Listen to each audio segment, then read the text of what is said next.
उपाध्यक्ष जी, पिछले दिनों एक कार्यक्रम आ रहा था टीवी पर, भोपाल गैस त्रासदी पर, जिस पर गैस पीड़ित अपना अपना बयान दे रहे थे। मैं गृह मंत्री जी को कहना चाहूंगी, उसमें एक महिला बोल रही थी, होम मिनिस्टर साहब, उसके 2 वाक्य मुझे कभी नहीं भूलते। एक वाक्य उसने कहा था कि उस दिन भोपाल में इंसानियत और ममता दोनों मर गई थी। लोगों को केवल खुद को बचाने की फिक्र थी। मां बच्चों को छोड़कर भाग रही थी और बच्चे बूढ़े मां बापों को छोड़कर भाग रहे थे।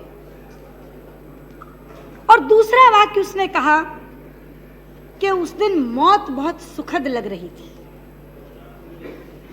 क्योंकि इस गैस के कारण फेफड़ों और आंखों में जो जलन हो रही थी, उससे लोग बेतहाशा तड़प रहे थे। इसलिए सामने तड़पता हुआ जब इंसान कोई मर जाता था तो मुंह से निकलता था, ईश्वर तूने इसे मुक्ति दी, और हाथ दुआ के लिए ऊपर उठते थे कि भगवान मुझे भी मुक्त कर, मुझे भी मौत दे। मैं आज कहना चाहती हूं आपसे, ये मौत भोपाल में उस दिन अचानक नहीं बरसी थी।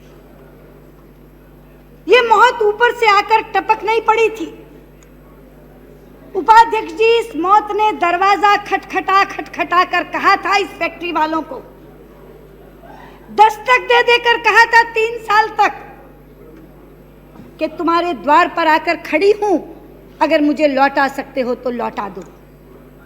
अगर अंदर प्रवेश कर गई तो मैं हजारों को लील जाऊंगी। मौत घंटियां बजा बजा कर सुना रही थी अपने आने की आवाज, अपने आने की आहट।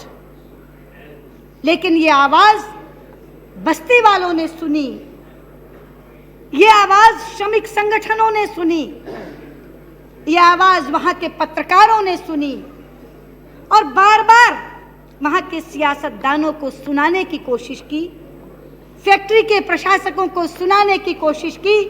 लेकिन मुझे दुख से कहना पड़ता है कि प्रशासन ने केवल पैसे के लालच में और राजनेताओं ने सत्ता के मद में मौत की इस आवाज को अनसुना कर दिया।